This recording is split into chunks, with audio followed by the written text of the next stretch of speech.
নমস্কার বন্ধুরা, রান্নাঘর থেকে আবার একটা রেসিপি নিয়ে চলে এসেছি। আজকে বানাবো গাজরের পরোটা। দেখুন এখানে গাজর এভাবে গ্রেট করে রেখেছি, আর এখানে কিছুটা ধনেপাতা আছে আর কিছুটা কাঁচা লঙ্কা এভাবে কেটে করে রেখেছি। আর আমি এটা আটা দিয়ে বানাবো, আপনারা ময়দা দিয়েও বানাতে পারেন। তা আমি এখানে প্রথমে আটা নিয়ে নেব।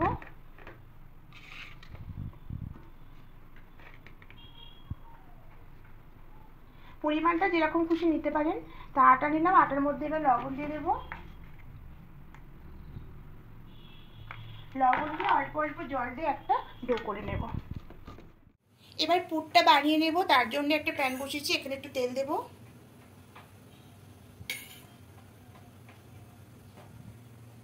এবার তেলের মধ্যে দেব কালো জিরা আর সামান্য একটু হিং দেব।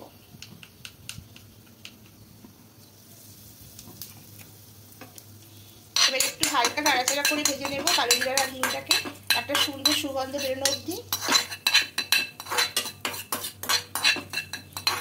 হ্যাঁ, একটা সুন্দর সুগন্ধ বেরোচ্ছে। এবার এখানে এই উপকরণগুলো দিয়ে দেব। গ্রেট করা গাজরটা দেব। প্রথমে গাজরটা দিয়ে একটু নাড়াচাড়া করে নেব। হালকা একটু গাজরটাকে ভাজা হয়ে গেছে। এবার এর মধ্যে বাকি উপকরণগুলো দিয়ে দেব।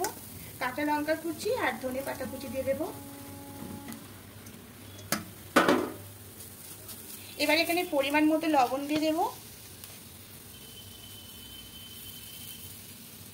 এখানে আপনারা চিনিটাও অ্যাড করতে পারেন, আমি এখানে চিনিটা অ্যাড করব না।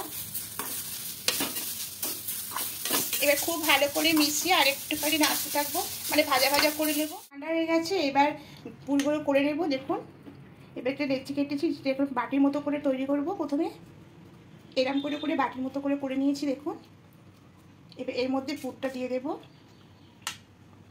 একটু চেপে চেপে বেশি করে পুরটা দেব। এবার মুখটা এভাবে সিল করে নেব।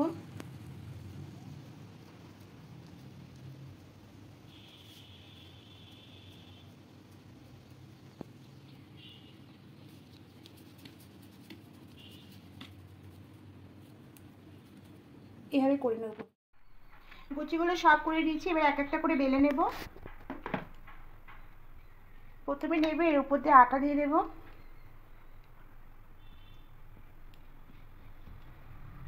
খুব আস্তে আস্তে করে বেলতে হবে, ভেতরে পুরটা আছে। তা প্রথমে এইভাবে কিছুটা বড় করে নেব, হাতে করে চেপে চেপে। এবার আস্তে করে করে বেলবো।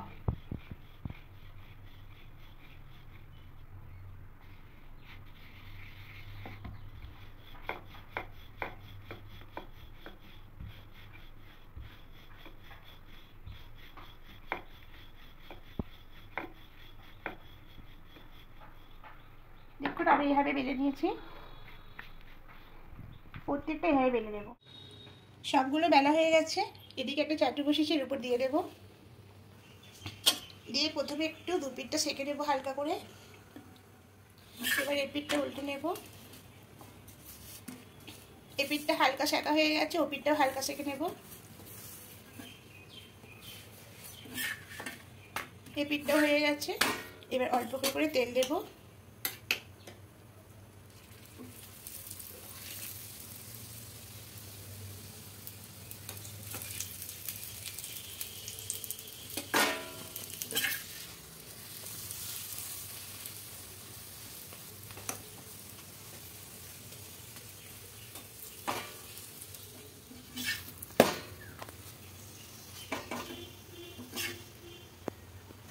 এইভাবে দু পিঠটা সেঁকে প্রত্যেকটা করে নেব।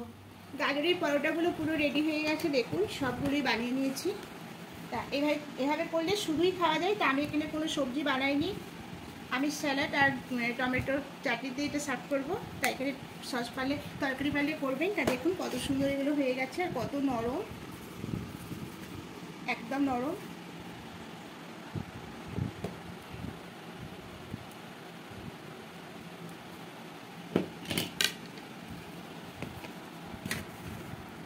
একটা আমি ছিঁড়ে দেখাচ্ছি কতটা সুন্দর হয়েছে।